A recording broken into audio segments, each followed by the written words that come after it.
Assalamualaikum warahmatullahi wabarakatuh. Jumpa lagi dengan Ses Wahyudianto Channel. Ini adalah satu usaha yang sudah saya ceritakan, yaitu oleh Pak Abin. Itu tuh fotonya, ya gitu ya. Ini seorang bapak dari yang insya Allah akan beranak gitu ya, yang penuh inovatif, kreatif. Pokoknya bukan distributif gitu ya. Gitu ya. Ini apa ini ide yang sangat cemerlang. Ini adalah memanfaatkan daerah aliran Sungai Brantas. Ini berada di salah satu desa yang berada di Kabupaten Blitar, Jawa Timur, gitu ya. Ini saya perlihatkan. Ini namanya adalah kolam ikan keramba. Ini dia memanfaatkan keramba-keramba itu yang sudah tahu, nanti keramba itu saya tunjukkan lah ya. Kemudian diberi itu tuh. Nah, itu yang bawah itu diberi seperti tong-tong itu. Kemudian dengan apa ini, bambu-bambu ini dibuat seperti kolam ini.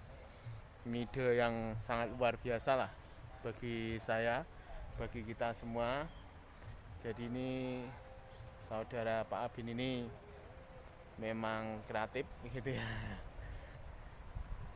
Ini daerah aliran Sungai Brantas ini pada umumnya gitu ya, ada istilah galian C. Banyak yang memanfaatkan daerah aliran Brantas ini memang istilahnya itu belum ada aturan, atau mungkin karena lalai gitu ya, belum ada aturan-aturan yang ketat. Kadang ada yang memanfaatkan sebagai galian C gitu ya, tapi ini sudah diketatkan lah di sekitar sini.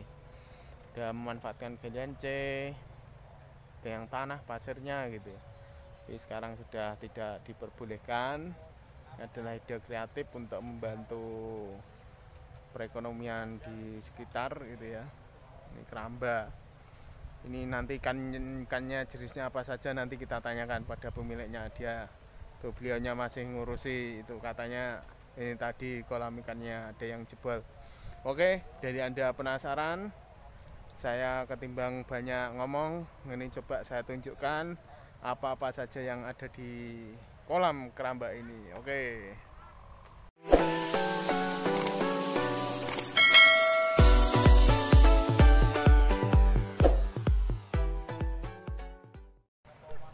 Oke, ini adalah tuh yang namanya kerambanya itu ini. Nah, itu kerambanya ini. Tuh anak saya yang bilang itu apa itu? Ikannya apa itu? Tanya gitu ya. Nah, coba saya jalan-jalan gitu ya. Mohon maaf ini pemirsa, karena saya terlalu besar ini, agak ketakutan untuk menaiki bambu gitu ya. Ini harus diberi tong seperti ini gitu ya, agar apa ini terapung gitu ya, terapung, dan beri keramba seperti ini. Ikannya tidak jebol, ikannya tetap berada di kolam seperti ini. Nanti satu kotak ini ukurannya berapa gitu ya, ukurannya berapa, terdiisi berapa, dan bagaimana gitu ya. Ini ada dua nih. Ini miliknya Pak Abin itu, yang satu ini nanti miliknya siapa saya tidak tahu. Oke, kita lanjutkan. Nih saya coba tuh ikannya warna-warni itu, semoga di kameranya nanti terlihat gitu ya. Gitu tuh pemiliknya. Oke, manfaatkan daerah aliran Sungai Brantas di wilayah apa itu, desa di salah satu kecamatan, desa di Kabupaten Blitar gitu ya. Coba saya zoom, saya perbesar. Bentar ya. biar tenang dulu kameranya. Ikannya yang saya tidak berani mendekat ini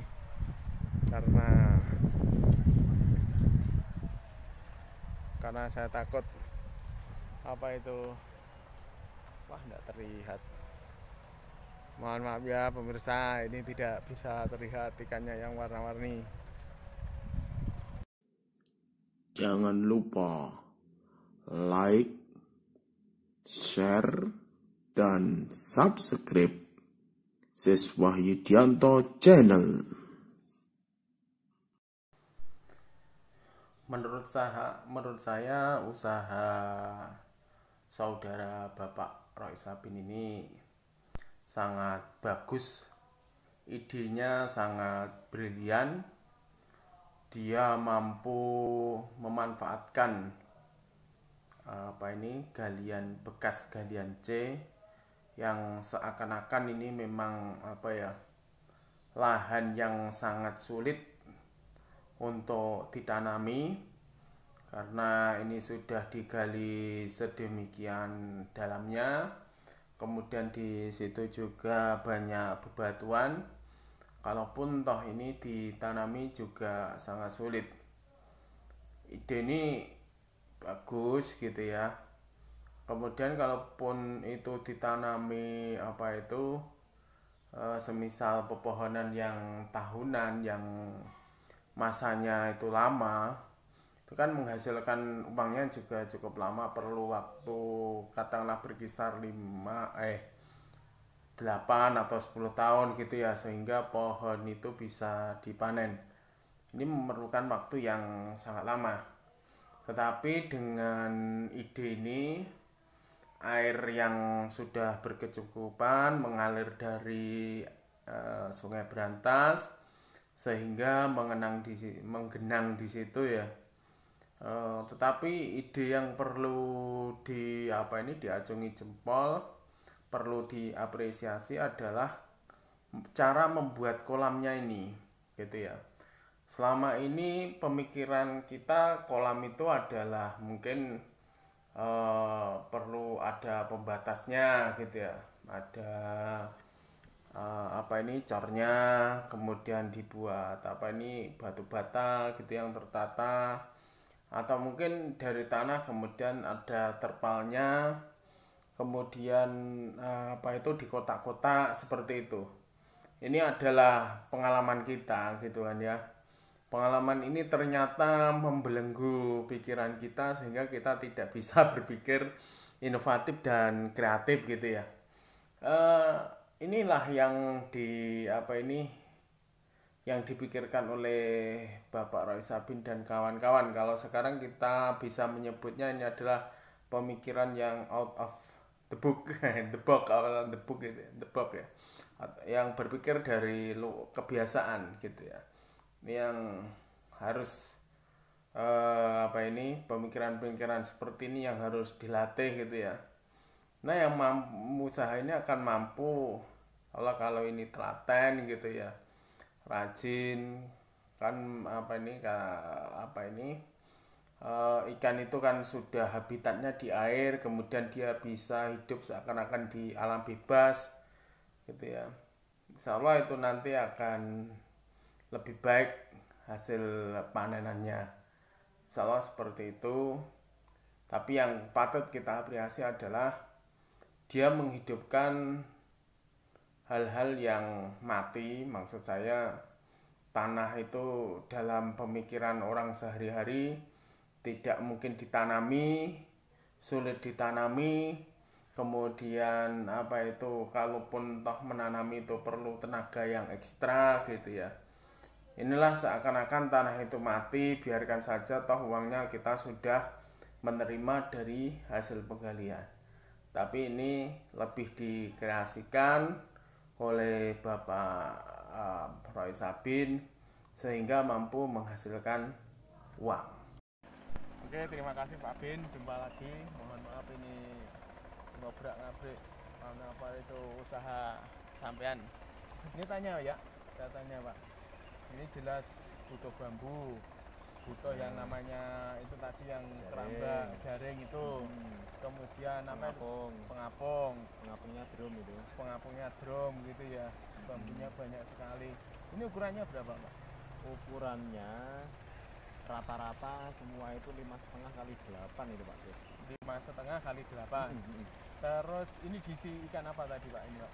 Ada nila, ada koi, ada lele. Oh gitu.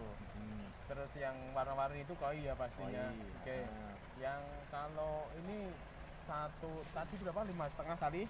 5,5 kali 8. 5,5 kali 8 itu diisi penuh lele gitu kira-kira berapa? Kalau lele bisa 10.000. 10.000. Ya. Kemudian kalau yang koi? Kalau koi itu karena koi itu butuh ruang yang luas Pak Sis, itu biasanya hanya saya isi 500. Oh begitu ya. Cuman 500 itu sudah pilihan. Biasanya kalau mau masukkan kecil itu kita grip lagi, kemudian nanti bisa disisakan untuk dibesarkan itu 500. Oke, sekarang saya tanya, ide keramba ini dulu muncul dari mana dulu? Kalau ide ini itu sebenarnya ide liar Pak Sis. Ya. Jadi karena kebetulan di desa kami itu dekat dengan daerah aliran Sungai Berantas, dan kebetulan masyarakat itu juga tergiur dengan investor untuk menggali galian pasir ini. Ya. Itu sebenarnya dulu lapang Pak Sis. Ya. Jadi karena diambil sumber daya alamnya berupa pasirnya, dan setelah itu ditinggal geledak itu sehingga membentuk seperti danau. Dan ini banyak sini ya. Kemudian sana itu banyak. Oh gitu ya. Ini sudah berapa lama Pak ini Pak? Saya mulai bermain ini arena permainan aja Pak Sis. Ya. Jadi untuk hiburan saja kan itu ya. Okay. Kalau toh ada nilai rupiahnya itu bagian dari rezeki ya, seni bekerja gitu aja, seni bekerja. Ya, nah ini kurang lebih saya 3 tahun ini. 3 tahun. Saya 3 tahun. Oke, suka dukanya untuk di sini apa? Mungkin sukanya itu iyalah kita hiburan gitu ya, main padat hiburan. Kalau dukanya itu kira-kira paling apa itu ngenes atau paling tidak bahagianya itu apa ketika di kolam itu? Ini Pak Sis, yang jelas budidaya ikan di keramba ini itu kita harus menyesuaikan karakter pemeliharaan kita itu disesuaikan dengan lahannya. Ini tidak bisa seperti di kolam. Gitu. Ya, kalau di kolam itu relatif terjaga karena pastinya kalau kolam itu berada di samping rumah dan lain sebagainya. Ini jauh dari pemukiman. Airnya tidak bisa diganti. Nggak bisa diganti. Cuman ini kalau air ini karena memang debitnya banyak, ini sana sampai sana Pak Sis. Karena debitnya banyak, ini nggak ngaruh sama sekali. Ini malah justru sehat ini. Jadi sekali panen gitu aja, gitu langsung tebar benih tanpa kemudian membersihkan seperti di kolam gitu. Nah itu enaknya itu. Wah ini iya, ini kotoran langsung langsung ke bawah ya kotorannya. Iya, kotoran turun. Jadi nggak khawatir amoniak naik dan lain sebagainya. Kita mau makan sekali, 2 kali, 3 kali, 4 kali, 5 kali asalkan ikannya masih mau, ya itu bisa. Kalau di kolam nggak bisa. Kalau enggak enaknya ini gimana ini? Nggak enaknya ini seperti ini. Ini tadi panen Pak Sis. Ya. Cuman nggak seperti yang dibayangkan kan itu. Kebetulan hanya beberapa kok.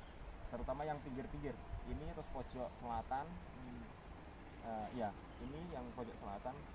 Ini karena memang bahannya hanya waring jaring itu. Ya. Dan kita tidak bisa mengendalikan hewan liar ya. Ya, betul. Tentunya kalau di sini itu banyak biawak dan lain sebagainya. Ya. Ternyata mau dipanen itu dibolong sama biawak ini. Akhirnya ikannya keluar.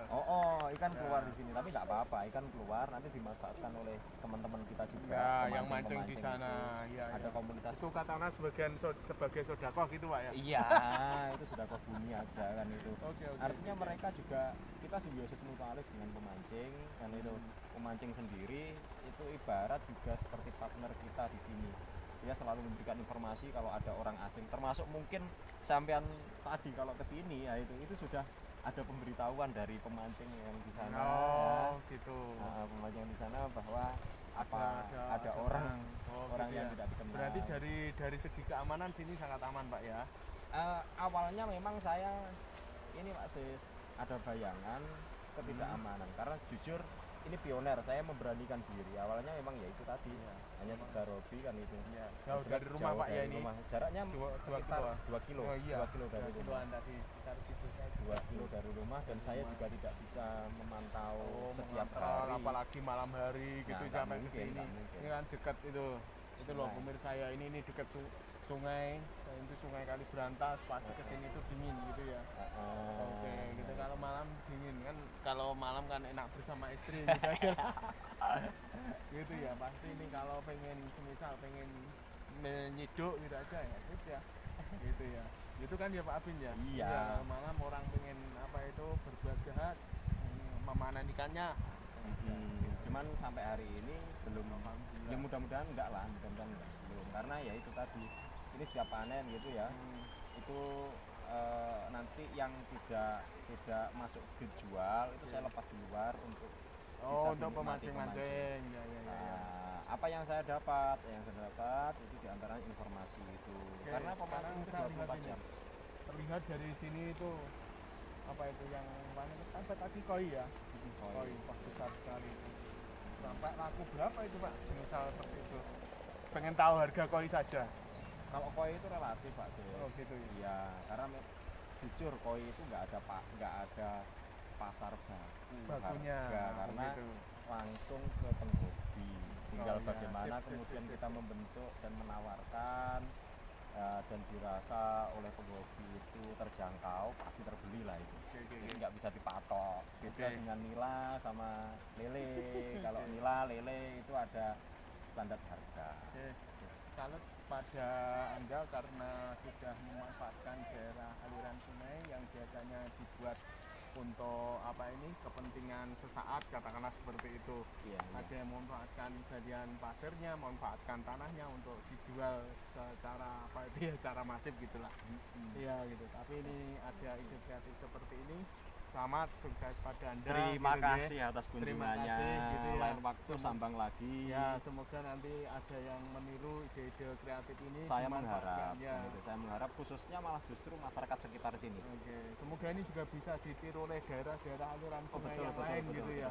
Jangan khawatir kan Ya. itu bahwa mungkin ini bisa dikatakan awal itu sebagai musibah, tetapi ternyata kalau kita mengetahui karakter air kan itu kan kita tinggal mencari kira-kira yang hidup di air itu apa gitu Gitu aja. ya. Semoga ada yang lain, ada pemuda yang berani seperti Anda gitu ya, membuat, mencoba-nyoba mereka gitu. Oke, terima kasih.